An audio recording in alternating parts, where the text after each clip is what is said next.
सास की बात सुनकर एकदम से बड़ी बहू बोल उठती है। नहीं मम्मी जी, मैं इन दोनों के साथ कुछ नहीं कर सकती। मैं इस घर की बड़ी बहू हूँ, फिर भी ये मेरा कहना बिल्कुल भी नहीं मानती। अरे जेठानी जी, जानबूझकर मुझे डबल काम करवाती है आप, और छोटी मुझसे टेढ़े मुंह ही बात करती है। इन दोनों के बीच हमेशा सैंडविच बन जाती है मेरी, और मैं हमेशा आलू की तरह बीच में मसली जाती हूँ। मम्मी जी, इन दोनों को लगता है कि मैं छोटी हूँ तो इनके पैरों तले दब जाऊंगी, लेकिन नहीं, मेरा भी उतना ही अधिकार है जितना इन दोनों का है। बड़ी आई दोनों मेरी चुगली करने के लिए, मुझे क्या कम समझ रखा है। तीनों बहू एक दूसरे से बहस करने लगती है और सास दोबारा ये देखकर टेंशन में आ जाती है और सबसे कहती है, चुप हो जाओ, अब से तुम तीनों सारे काम एक साथ करोगी, आंख बंद करके एक दूसरे की बात सुनोगी। तुम तीनों इस बात को गांठ बांध लो, वरना अगली छुट्टियों में तुम्हारा अपना मायके जाना कैंसिल। सास की बातें सुनकर डर के मारे तीनों हामी भर देती हैं। जी मम्मी जी, मैं समझ गई। हाँ मम्मी जी, जैसा आप कहें, आप जो कहेंगी मैं वही करूंगी। तीनों बहू सास की बात को गांठ बांध लेती है और वादा करती है कि अब से सारे काम वो तीनों एक साथ मिलकर ही करेंगी। ये सब देखकर सास खुश हो जाती है और वहां से चली जाती है। नीचे जाकर वो देखती है कि घर में शर्मा जी आए हुए होते हैं। सास जोर से आवाज लगाकर कहती है, अरे बहू, जरा चाय बनाकर तो लाना, शर्मा जी आए हैं। सास की बात सुनकर तीनों बहू तुरंत किचन की ओर भागती है और चाय बनाना शुरू कर देती है। मुझे तो एकदम मसाले वाली कड़क चाय पसंद है, तो हम शर्मा जी के लिए मसाले वाली चाय ही बनाएंगे। अरे नहीं दीदी, गर्मी के मौसम में मसाला चाय कौन पीता है? मैं तो शर्मा जी के लिए इलायची वाली चाय ही बनाऊंगी। ये कैसी बात कर रही हैं आप दोनों? मेरी मम्मी ने सिखाया है कि मेहमान को ज्यादा दूध और शक्कर वाली चाय देनी चाहिए, वरना वो घर वालों को कंजूस समझते हैं। तो मैं तो शर्मा जी को ऐसी ही चाय दूंगी। तीनों बहुएं अपने अपने तरीके से चाय में शक्कर, मसाला, पत्ती सब डाल देती है। उबलने के बाद तीनों मिलकर चाय बाहर लेकर जाती है और शर्मा जी और सासू माँ को देती हैं। चाय पीने के बाद शर्मा जी सासू माँ को देखकर शर्मा जाते हैं और शर्मिंदा महसूस करते हैं कि आखिर उन्होंने चाय पीने के लिए हामी क्यों भरी।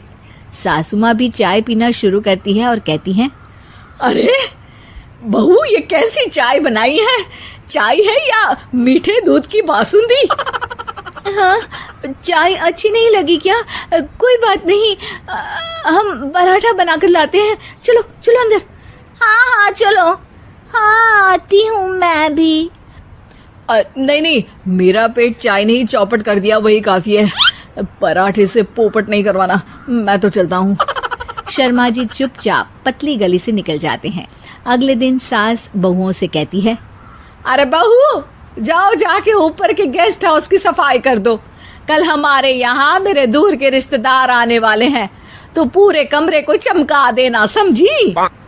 तीनों बहू सास की बात को मानकर ऊपर सफाई करने चली जाती हैं और तीनों कमरे की सफाई चालू कर देती है। बड़ी बहू मकड़ी के जाले साफ करती है, तो बीच वाली झाड़ू लगाना और छोटी वाली सर्फ डालकर जमीन धोना शुरू कर देती है। अरे दीदी, जेठानी जी, अभी मैंने पूरी फर्श धोई और आप फिर से धूल नीचे गिरा रही हैं। और मछली जेठानी जी, आप बिना झाड़ू की धूल यहाँ छटक रही हैं। अरे तीनों को साफ करना है, एक साथ सफाई करते हैं ना। अरे वही तो, हम साथ साथ हैं, घर साफ साफ है। तीनों बहू ऐसे ही काम में उलझ जाती है और 2 घंटे तक एक ही कमरे की सफाई करती रहती है। बहुत देर से अपनी बहुओं को ना देखने के कारण सास ऊपर कमरे में उन्हें देखने जाती है, लेकिन कमरे में घुसती ही वो गीली फर्श पर फिसलने के कारण नीचे गिर जाती है। ओरी मोरी मैया, हड्डी मरोड़ के रख दी। आए मेरी तो कमर ही टूट गई रे। तीनों बहुएं सास को उठाती हैं और बिस्तर पर सुला देती है। अरे मेरे हाथ पैर दर्द कर रहे हैं, दबा दो आराम मिलेगा। हाँ जी माँ जी। अरे जी माँ जी माँ जी। और तीनों बहुएं एक साथ सास के हाथ को दबाना शुरू कर देती हैं।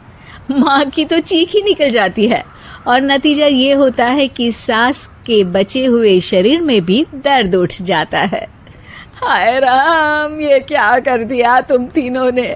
अरे मेरी तो किस्मत ही फूटी है कि तुम जैसी बहुएं मुझे मिली। हे भगवान, पूरे शरीर में दर्द बढ़ गया है। अब तो पता नहीं कि चल भी पाऊंगी या नहीं। माफ करो, मुझे गलती हो गई मुझसे कि तुम तीनों को एक साथ काम करने के लिए बोला। सोचा था तीनों मिलके अच्छे से काम करेगी, लेकिन बड़े बुजुर्ग सही कहते थे कि 3 तिगाड़ा काम बिगाड़ा। तुम लोगों ने ये बात ना आज साबित करके दिखा दी। तुम तीनों को तो समझाना यानी मानो भैंस के आगे बीन बजाना है। तुम्हें अकेले अकेले काम करना है ना, तो अब से तुम अकेले ही अपना अपना काम करो। तीनों बहुएं वहां से जाने लगती है। अरे कहाँ जा रही हो? आप ही ने तो कहा कि अपना अपना काम करो, तो मुझे मुल्तानी मिट्टी लगानी है। अरे मुझे भी तो नेल पॉलिश लगानी है। मुझे ना मेहंदी लगानी है। सास अपना सर पीट लेती है और कहती है, अरे मुझे भी लगाना है कुछ। क्या माँ जी? क्या माँ जी? क्या माँ जी? तुम्हारे घर वालों को फोन तुम्हारी हरकतें बताने के लिए।